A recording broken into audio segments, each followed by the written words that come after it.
The Lives of the Saints by Father Alban Butler, February 5th, The Martyrs of Japan. The Empire of Japan, so called from one of the islands of which it is composed, was discovered by certain Portuguese merchants about the year 1541. It is generally divided into several little kingdoms, all which obey one sovereign emperor. The capital cities are Miko and Jido. The manners of this people are the reverse of ours in many things. Their characteristic is pride and an extravagant love of honor. They adore idols of grotesque shapes by which they represent certain famous wicked ancestors. The chiefest are Amida and Zacha. Their priests are called Banzas, and all obey the Jako, or high priest. St. Francis Xavier arrived in Japan in 1549, baptized great numbers, and whole provinces received the faith.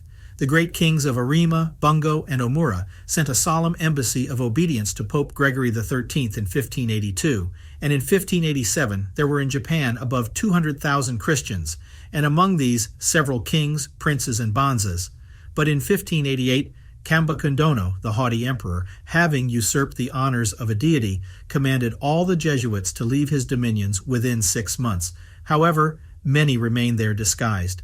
In 1593, the persecution was renewed, and several Japanese converts received the crown of martyrdom.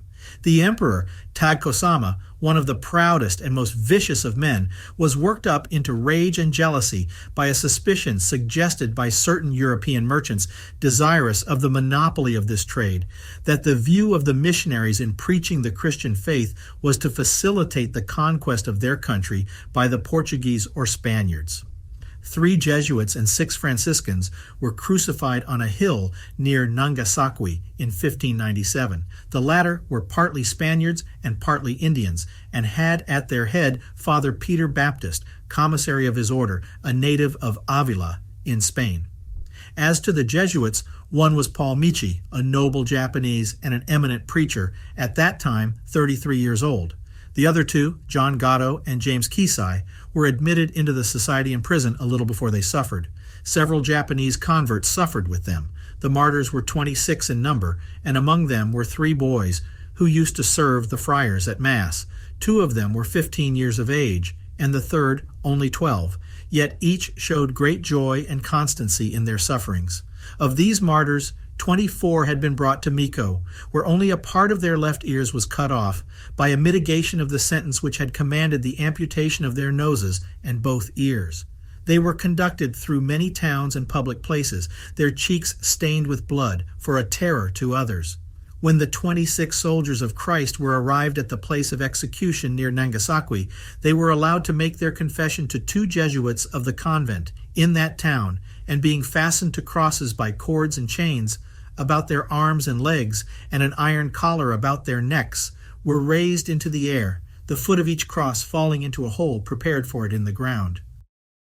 The crosses were planted in a row, about 4 feet asunder, and each martyr had an executioner near him with a spear ready to pierce his side, for such is the Japanese manner of crucifixion.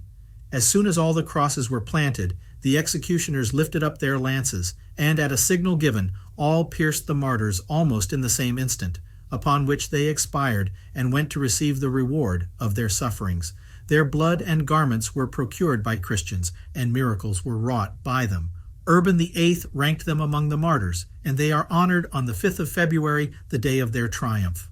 The rest of the missionaries were put on board a vessel and carried out of the dominions, except 28 priests, who stayed behind in disguise. Tadkosama, dying, ordered his body should not be burned, as was the custom in Japan, but preserved enshrined in his palace of Fukusimi, that he might be worshipped among the gods under the title of the new god of war. The most stately temple in the empire was built to him, and his body deposited in it. The Jesuits returned soon after, and though the missionaries were only 100 in number, they converted in 1599 40,000, and in 1600 above 30,000, and built 50 churches. For the people were highly scandalized to see him worshipped as a god, whom they had remembered a most covetous, proud, and vicious tyrant. But in 1602, Kubasama renewed the bloody persecution, and many Japanese converts were beheaded, crucified, or burned.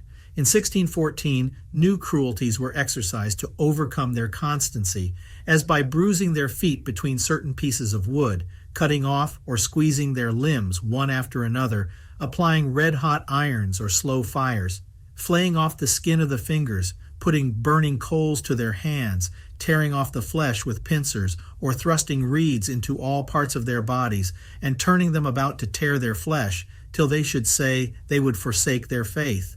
All which innumerable persons, even children, bore with invincible constancy till death. In 1616, Zogun, succeeding his father Kubasama in the empire, surpassed him in cruelty. The most illustrious of these religious heroes was Father Charles Spinola. He was of a noble Genoese family and entered the society at Nola, while his uncle Cardinal Spinola was bishop of that city. Out of zeal and a desire of martyrdom, he begged to be sent on the Japanese mission. He arrived there in 1602, labored many years in that mission, gained many to Christ by his mildness, and lived in great austerity, for his usual food was only a little rice and herbs. He suffered 4 years a most cruel imprisonment, during which in burning fevers he was not able to obtain of his keepers a drop of cold water out of meals. Yet he wrote from his dungeon, "Father, how sweet and delightful is it to suffer for Jesus Christ.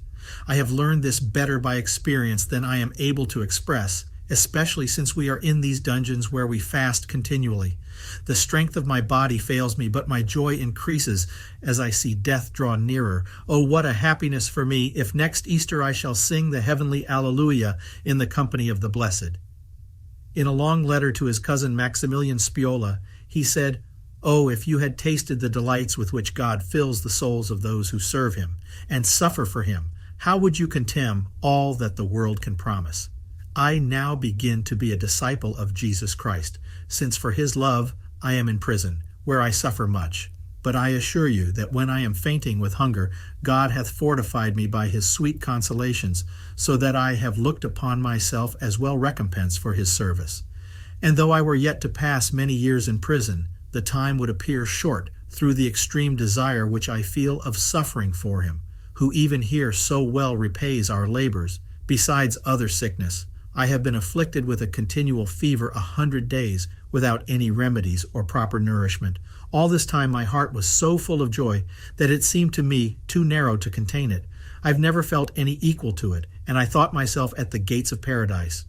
His joy was excessive at the news that he was condemned to be burnt alive, and he never ceased to thank God for so great a mercy, of which he owned himself unworthy.